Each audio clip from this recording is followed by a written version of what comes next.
Thank you. Thank you very much for being here today for another of our Living History series this year to commemorate the 50th anniversary of the assassination of President John F. Kennedy in November.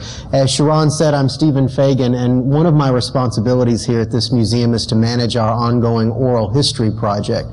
This is a dynamic and ongoing initiative that's captured over 1,100 personal stories about the life, death, and legacy of President Kennedy and the history and culture of the time period. We seek voices from people all over the world, and if you would like to add your voice to this tapestry of living history, I encourage you to see a staff member or contact us via our website, jfk.org. If you live in the Dallas-Fort Worth area, it would be our pleasure to have you come back to the museum for a videotaped oral history for the archives.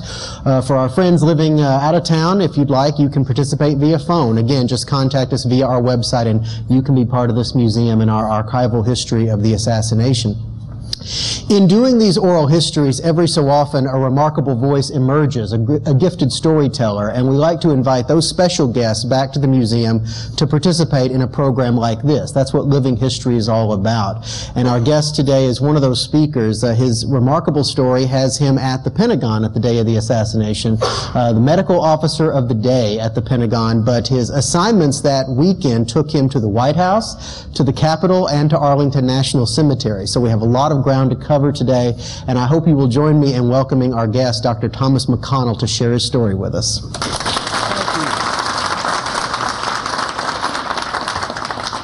Now, Dr. McConnell, even though the story we're going to be talking about today takes place in Washington, you're a Dallas native. And one of the things about your story that really fascinates me is it's bookended by Parkland Memorial Hospital. Well, perhaps bookended in more ways than you might realize. I was born at Parkland Hospital in the old red brick over here on Maple and Oak Lawn. My mother was brought over here for my birthing, and then we went back to Sulphur Springs. I got this accent in Sulphur Springs, Texas. It's been somewhat of a handicap. It is a signature, however, of me. The 2 years of French I took at Rice University just didn't mix well with East Texas.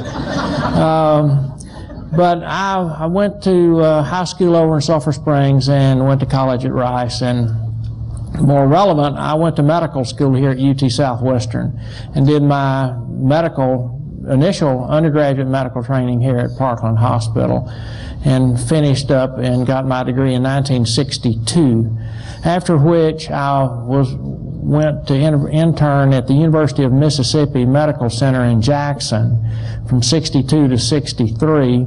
This is when, if you were there at that time, you felt like the world was coming loose at the seams. Medgar Evers was assassinated while I was on duty in the emergency room. I was a medical witness in 2 criminal abortions, 1 fatal. You couldn't make these stories up if you tried. So I decided to commit them to paper, and that's one aspect of the little memoir that you may have heard about. More about that later. After internship, in those days there was a draft, and the most certain way to get drafted was to be a physician, because they would take, no matter how physically handicapped you were, they would take you, and they needed everybody because the Vietnam War was spooling up. So I decided it was either to go now or go later, and I decided to go now. And besides, Marianne and I were broke. We're more than broke. We owed money that we didn't have.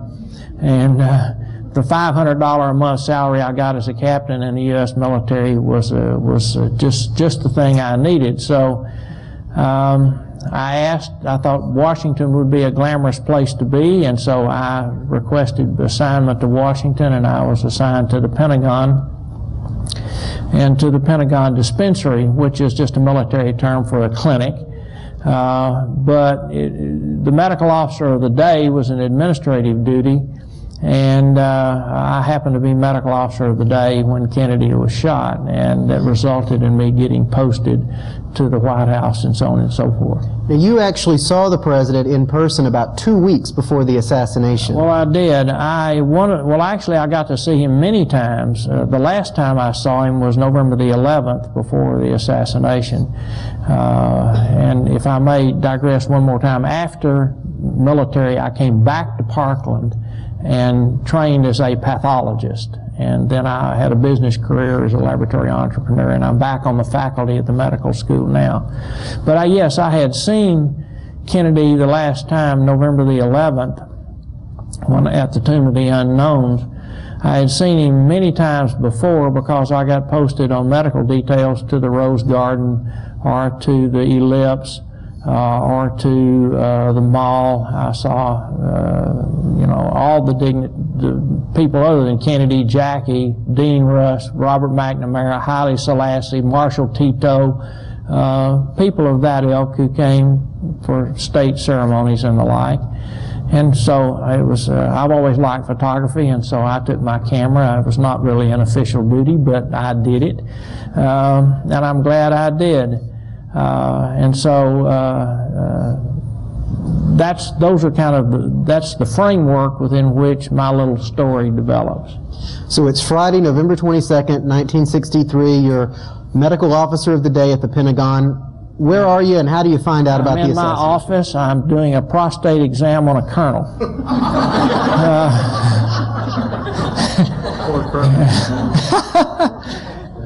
That's actually the truth. And the phone rang, and the only person that had that number was my wife, Mary Ann. And so I knew it was her, so I shucked the glove and answered the phone, and she said, "The president's been shot." And I said to her, "Well, don't be spreading rumors like that, because I'm liable to spread them." And with that, someone came to get me, and we went into the waiting room, you know, with everyone else, and we watched television just like everyone else did. And then a series of orders came to me because I was medical officer. It happened just as fate would have it, medical officer of the day, and so I got orders to go first to the White House, second to the Capitol, and third to the graveside. Let's start with the White House. This was the first time you'd been inside the White House? First time I'd been inside the White House. I'd been in the Rose Garden a couple of times, and on the lawn and with my camera, and I only have one picture of President Kennedy in the Rose Garden, and he's standing on the porch with someone else. I can't remember who it is, but I had not been inside the White House until I got posted there. And I was, the body was in the East Room, the casket was in the East Room, and the Green Room is where all of the dignitaries gathered. The East Room runs north and south. The White House is laid out on an east-west axis. And the East Room is at the east end, of course, and it runs north and south, and the Green Room is at the southwest corner of the East Room. And so I stood by the door as the legion of dignitaries came through. Of course, Bobby Kennedy, and who was talking to Sergeant Shriver. And then I can't remember who the Chancellor of Germany was. Konrad Adenauer, I think, had been put out of office about a month before, but the current Chancellor came. And Sir Alec Douglas Hume, who was Prime Minister of Great Britain, I've lost track of who I saw. Bobby Kennedy and Sergeant Shriver were discussing what type of memorial to create. And to my kind of naive ears, I was 26 years old at the time. It seemed I didn't think it was quite the right thing to be talking about a memorial. I mean, what kind of monument to build? But snatches of conversation, I was close enough to hear all the sorts of things that went on there. And afterward, after the dignitaries left, the White House was left kind of empty, but for me and a few other people. And I got to wandering around. I went, and there's a cross hall that goes from the East Room over to the State Dining Room. And on the tables in the cross hall were the newspapers from the Library of Congress that were laid out and open to the illustrations that were hand-drawn at the time, of course, about the Lincoln funeral. And the White House had been draped with black crepe in exact imitation of the Lincoln funeral. And having a fertile mind and imagination, I thought, well, nobody's here. Why don't I go down to the West Wing? So I went downstairs and I went to the West Wing, and I'm resplendent, I'll have you know, in my dress blue uniform, very official, and armed with more than a little bit of curiosity and courage. I went down to the West Wing and went inside, and I was expecting the Secret Service or the CIA or somebody to leap from behind the curtain and grab me, but nobody was there. So I turned down the hall to the Oval Office, and I could see the door was open, and there was the blue carpet. And this will say something about my upbringing in East Texas, then, that I could hear my mother's voice say, it wouldn't be right to go into the Oval Office. It wouldn't be right. It'd be voyeuristic. So I went about halfway down the hall, and I thought, I can't do it. I just can't do it. My mother would not approve. So I backed out, and I went back down the hall, and I went into I did go into the cabinet room, and once again, there's a door from the cabinet room, and you could see the blue carpet in there. There were the big chairs. I thought, I could go in there and get an ashtray, you know. And I wish I had, but I didn't, because my mother would not have approved. Joanne Craver knows about the upbringing that we got over there in Sulphur Springs.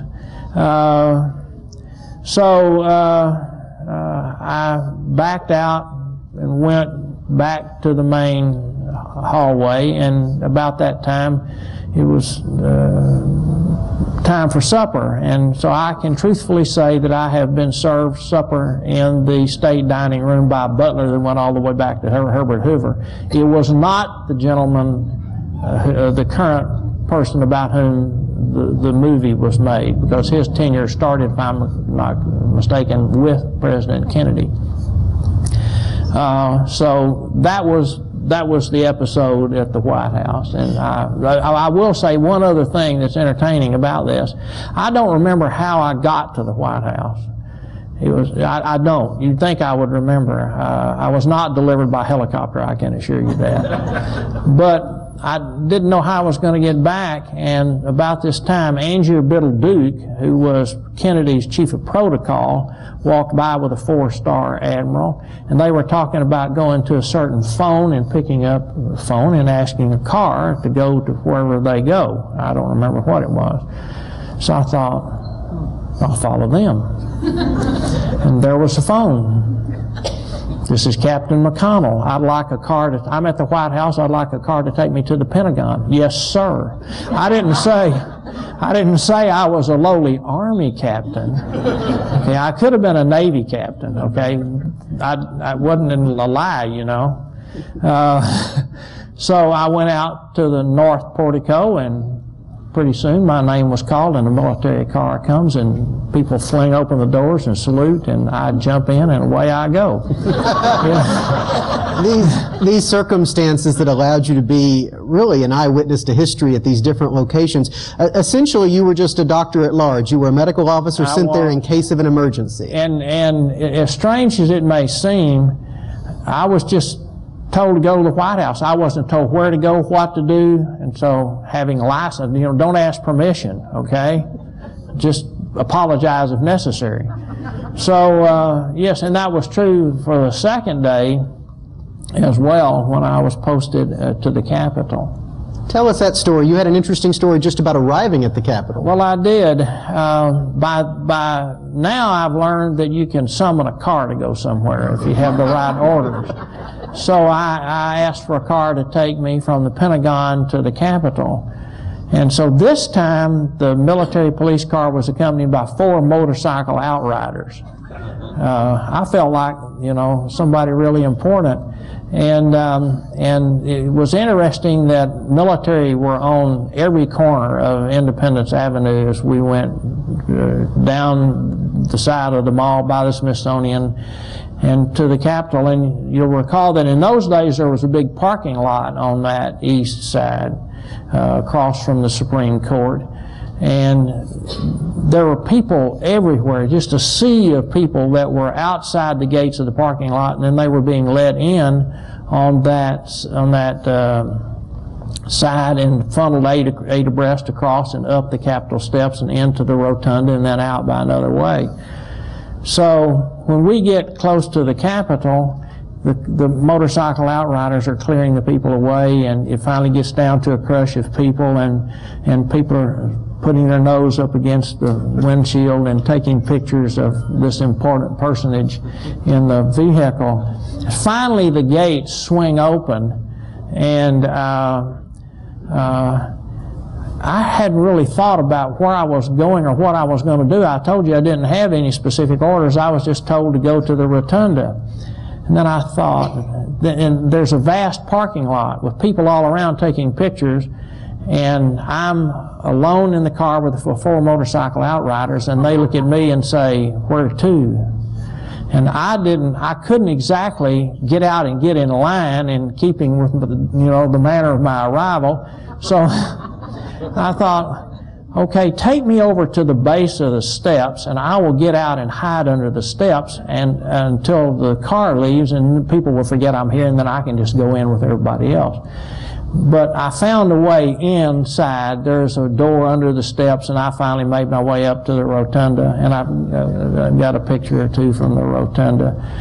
And there were no casualties that night save one. A young man was brought to me thoroughly soused, and he had been climbing over the gate, over the fence, the iron fence, trying to cut in a line, and he had fallen and impaled himself near his anus on one of the sharp spikes, and so I had to sort that out. But he was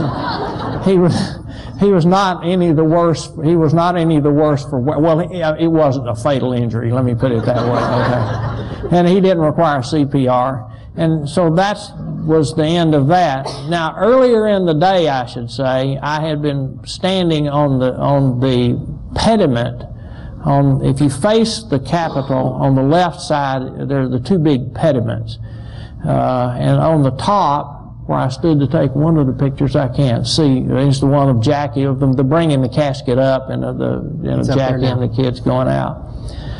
I stood up there with the late Nancy Dickerson of NBC News, and my accent betrayed me, and she said, "Where are you from?" And I said, "Dallas," and she gave me this really hard look.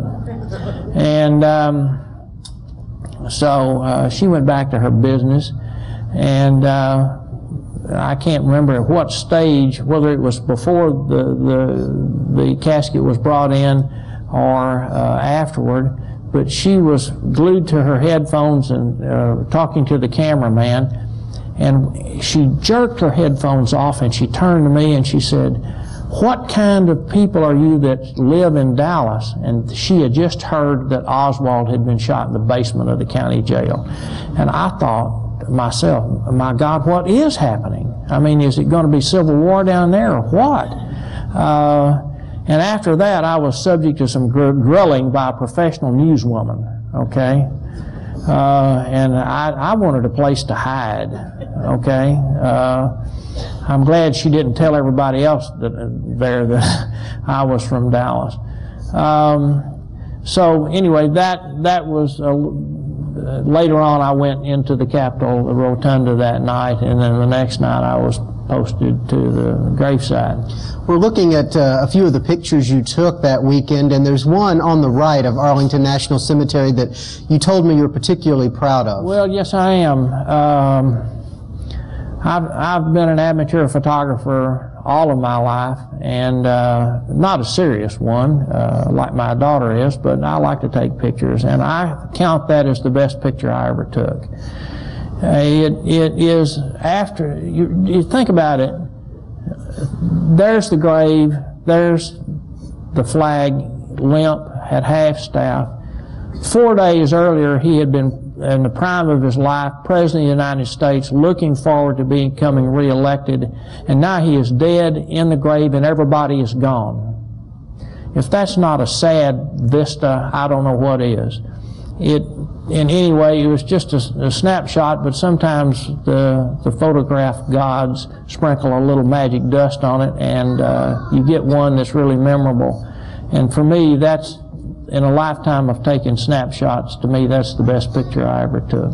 We're going to look at a couple of other pictures you took at Arlington during the funeral. Now, as you said, you're a young man really swept up in this extraordinary set of circumstances, just as an observer to all this history happening around you. Is there a moment in there where you're really able to focus on the historical significance of what's happening around you? Well, actually, no. Keep in mind, I was 26 years old. I had been in Mississippi. I was more disturbed, actually, when Medgar Evers was shot, because I was so proximate to it. But this had a kind of an ethereal quality to it. I did not feel as emotionally involved. I tell you, when I really got struck emotionally by all that was going on was when I was standing in the blood bank at Parkland on April the 8th of 1968, when I learned that Martin Luther King had been shot. Well, that was the one that where I thought, we need to pray for the United States of America, because we're coming apart at the seams here. But I did take a lot of pictures there. Of course, I don't have a good view of it here, but that one, I think right there is where I had to hold the camera above my head to take a picture of the casket being put into the grave. Yeah, and you can see the eternal flame has been lit there. It's extraordinary, extraordinary scene. And we're going to go from that at Arlington National Cemetery back to Parkland Hospital, because you were at Parkland Hospital by 1965. By then I came back. I will say that the only casualty that I had at the graveside was a Special Forces Green Beret soldier who was drunk as a skunk and fell out. Sorry to report, but that's the facts.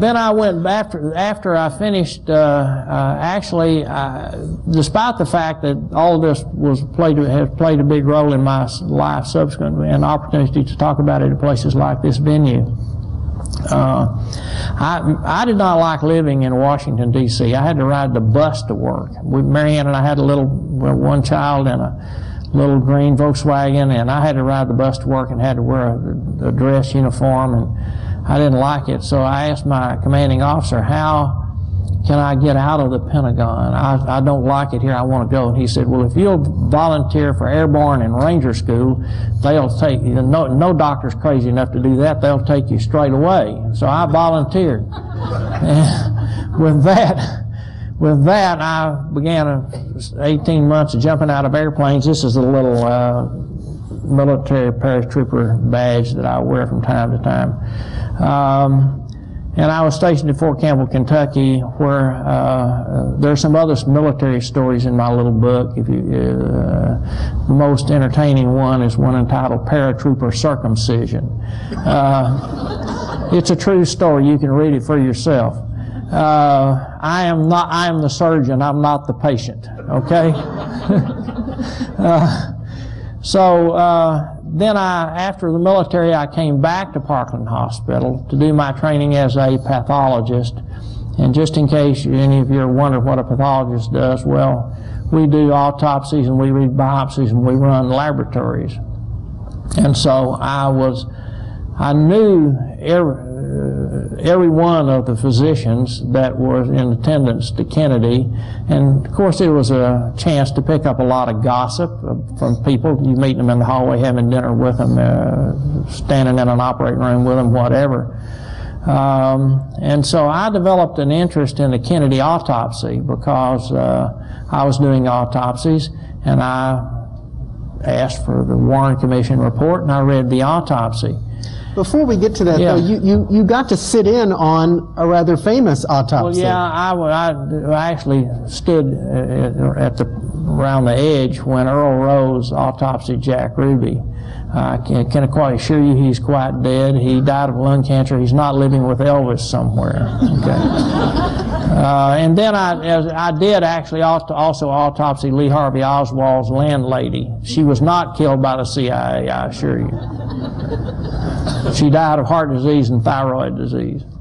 But all of this helped to inspire an interest in the assassination. Well, yes, it did. And so, having a fertile mind, I thought, well, I will just write the members of the Warren Commission and ask them about the Kennedy autopsy. Because by then there was rumor that Kennedy had Addison's disease. Addison's disease is failure of the adrenal glands. That's the glands that make the cortisone, okay? And if your adrenal glands fail and you don't get cortisone, you will die just as surely as a diabetic will die without insulin. This is a fact. It's now an established fact of history that Kennedy had Addison's disease. But I had heard that was not an established fact of history at the time.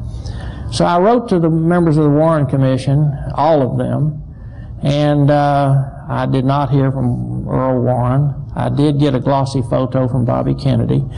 But to his everlasting credit, Gerald Ford wrote me a personal letter. And later, President Ford, but he was a Michigan representative from Michigan and the senior and the ranking Republican on the Warren Commission. And he wrote me a really nice letter, very artfully worded, that said, my inquiry to them was, if Kennedy had Addison's disease, which I suspected for other reasons, well I'll tell you why. He had a perpetual tan, if you'll recall. If any of you know anything about Addison's disease, you'll know that the skin, there's a pigmentation of the skin that comes with Addison's disease. Now, Kennedy was a sun lover and he liked to be suntanned. But I saw him, in thinking back on the color of his skin, when I saw him close up the few times that I did, it had a bronze quality to it that lacked the reddishness of a suntan. And thinking back on those things, I thought, well, maybe he does have Addison's disease, and I wanted to find out. And so the tack I took was I wrote to the Warren Commission saying, and I looked at the Warren Commission autopsy report, which any of you can get a copy of the Warren Commission and read the report. It makes, the adrenal glands are just not mentioned. It's like there's no such organ. Well, this is, if you're a first-year pathology resident and you do that, you get fired, okay? So I knew that it was a purposeful omission, which heightened my interest even more. And so I wrote and got the letters back that I mentioned. And then I had some other experiences that informed my view of the assassination itself and the pristine bullet and the gunshot. I'm not a conspiracy theorist. I don't have time for that. I believe Oswald did it, and I kind of believe that's the end of it. But I did, the relevant point here is that when we were residents at Parkland, the single medical examiner was Dr. Earl Rose. If ever there was a finer man, I do not know, and he's a wonderful guy. He was the medical examiner that should have done the Kennedy autopsy, but the Secret Service spirited the body away because they couldn't get Jackie to go back to Washington. She would not leave without the body, so I don't know whether Earl Rose stood in the doorway or not and tried to block it, but be like him to do it. And Earl Rose, I will say to you, who was the Dallas County Medical Examiner, was a board-certified pathologist with extra certification in forensic pathology, and he was a lawyer, and there were only 5 people with such qualifications in the United States at that time, and he happened to be right here. Well, they took the body back to Washington, where it was autopsied by 4 military pathologists. Now, none of whom had the kind of experience that was readily available. The 3 greatest forensic science laboratories in the world were 1 hour away from Washington: Richmond, Virginia, Baltimore, Maryland, and New York City. And they asked for no help, okay? And they, in my opinion, goofed up the autopsy. But I don't want to debate that either. I mean, that's my opinion. And 2 of the pathologists, which ones I can't recall, were interviewed in the early 1990s and admitted that Kennedy's adrenal glands were destroyed. And so it is an established fact of history that he had Addison's disease. Now, the other experiences I had at Parkland that are relevant to the assassination are the few gunshot victims that I autopsied. Earl Rose poor guy, was so overworked that they would, sometimes when he was in court or the rare time that he got a vacation, they would ask residents like me for $35 to do a medical legal autopsy. And we had watched Earl, and we knew kind of what to do. When you do an autopsy of a gunshot victim, the main thing you want to do is document the site of entry, the entry wound, the exit wound, and get the bullet. If it didn't come out, try to find the bullet. And I've got some stories in my book about those sorts of things. In my brief career of doing medical legal autopsies, and it couldn't have been more than a dozen spread over 4 years, I had 2 cases in which the victim had been shot through the chest and killed with a pistol, now mind you, not a high-powered rifle, but with a pistol at close range. And the bullet in each instance had enough power to go through the clothing on one side, the skin, the tissue, and the skin on the other side, but having spent its force, the bullet was loose in the clothing. Loose in the clothing. That happened to me twice in a very short amateur career as a forensics pathologist. Now, the relevance of that to the assassination has to do with the pristine bullet. I've always found it a bit of a stretch to believe that one bullet. I was raised with high-powered rifles. I'm going elk hunting in Colorado next month. I still do that. I know my way around weapons. John Connolly went to his grave saying he was hit by the second shot. He heard it. It sounded like a rifle. He turned to his right and turned back, and he thought he was hit by the second shot. Now, that seems to me to be, or is congruent with a possibility. I'm not saying this is the way it happened. Nobody knows actually what happened.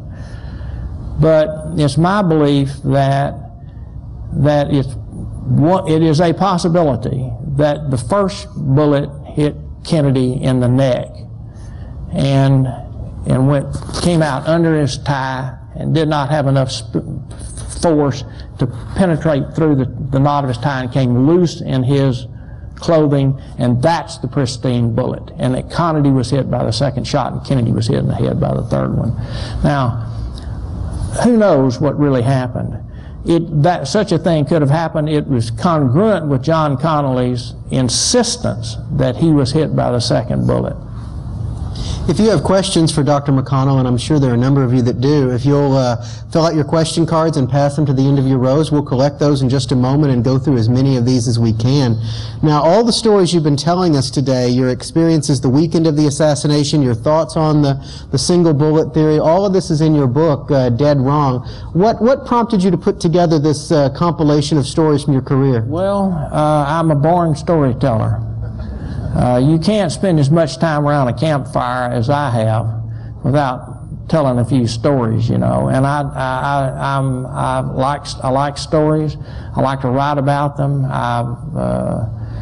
My book, I think, has been fairly popular. It's easy to read, and it's a storyteller's narrative. This is not some dry something, okay? I just like to tell stories. To me, a medical illness is a story, okay? Everybody's got a story. Everybody's fighting a battle.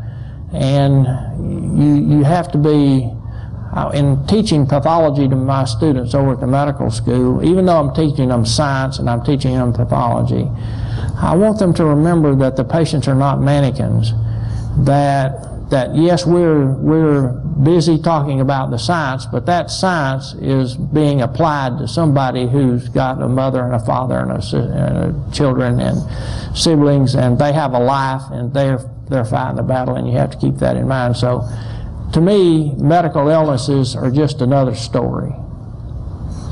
We're here almost at the half-century mark of the Kennedy assassination. Would you say that this stands out as a highlight of your career? Well, actually, well, yeah, I guess in a certain way. The time I spent at the University of Mississippi with all the racial turmoil and the patients I encountered there, some of I can remember them just like it were yesterday. I can remember their names even. That in some way was the highlight of my career. This is an interesting thing, the interaction I had with all with history. But you know, the highlight of my career, if I must say,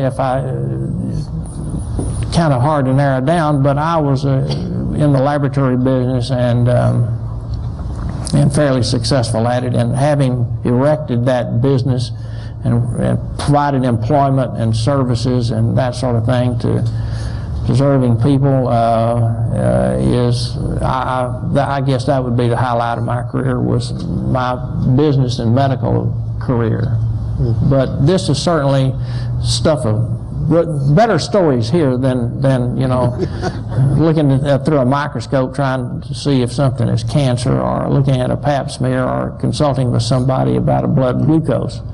When people mention the Kennedy assassination and sort of share stories about where they were, and they find out you were at the White House, the Capitol, the cemetery, how do they respond to such a story? Well, people are always interested.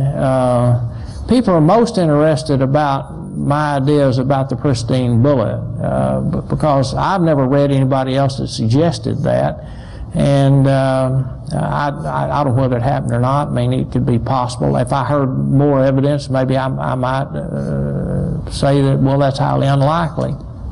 Who knows? But it's rather interesting to me that this Kennedy continues to have such a hold on the American imagination. And after thinking about this for a long time, the reason I think he does is that he was a very talented guy. I mean, he won a Pulitzer Prize for his writing before he ever got to the White House. And as a professional writer myself, I can tell you, I hold that in very, very high esteem. And he was, I don't know whether he was a great president. It'll probably take another 100 years before we're capable of making that judgment. I think he was capable of being a great president. He certainly had many talents, and he was so promising. He was so handsome. There was Jackie and the kids, and to have that cut short in such a brutal way, it's almost like the Lincoln assassination in the hold that it has on the American public. Well, I have some questions here we're starting to go through. Here's a question. While at Parkland Hospital, did you ever have the chance to meet Jack Ruby or visit with him before you were there for his autopsy? No. He was, no, I do remember that my wife was in the hospital having my son delivered when he was admitted to the hospital. Wow. Here's a question. 3 shots, but only 1 bullet found. Why? Well, the 1 bullet, well, of course, the bullet that hit him in the head, bullets disintegrate like that. And if any of you have ever been out and you shot at something and missed, heaven only knows where the bullet goes. I mean, I find that's not a mystery at all. And, I mean, to me, that's really easy to explain. I have a question here. In your time at the White House, the Capitol, did you come across the White House cinematographer, Commander Thomas Atkins? He shot a lot of famous color footage at the same locations where you were at. He may have a picture of me, but I don't remember him. Okay. All right. He may have a picture of me trying to get into the Oval Office, for all I know. But I don't. Oh, and by the way, did I say to you that I also started to go upstairs of the White House? I thought I would go up to the Lincoln bedroom, and I got part of the way up the stairs, and my mother's voice said, "You better not do that." So I didn't. All right, we have time for one more question. If something like this were to happen today, how do you think the medical officer situation will be handled in terms of heightened security? Oh, well, I have no doubt that there would be very specific orders, and there would be security details, and things to me were just kind of, I mean, I was told to go to the White House. I wasn't told how to get back. I don't even remember how I got there, as I said. It was all kind of amazingly informal. And on the, when, like, let's say when, I remember especially the Haile Selassie's visit, and there were people milling around. I was in the military. I know there were Secret Service agents around, but people were, it was not now like you can't get close to the president. The security situation was completely different. It's several orders of magnitude more intense now than it was in those days. Well, that's all the time we have today, but Dr. McConnell will stay around for a few minutes. If you're interested in his book, Dead Wrong, we're selling it in the far back of the gallery in the bookstore area, and he's going to sit there and sign copies. And I've also been told to tell you that if you have a timed ticket and have not started your museum tour today, you need to go back down to the first floor to pick up your audio tour for use on the 6th floor. And let me say also, I encourage you to buy a book from this fine organization, but if you can't, it's on Amazon. But you can't get it autographed, though. Yeah. All right. Please join me in thanking Dr. McConnell.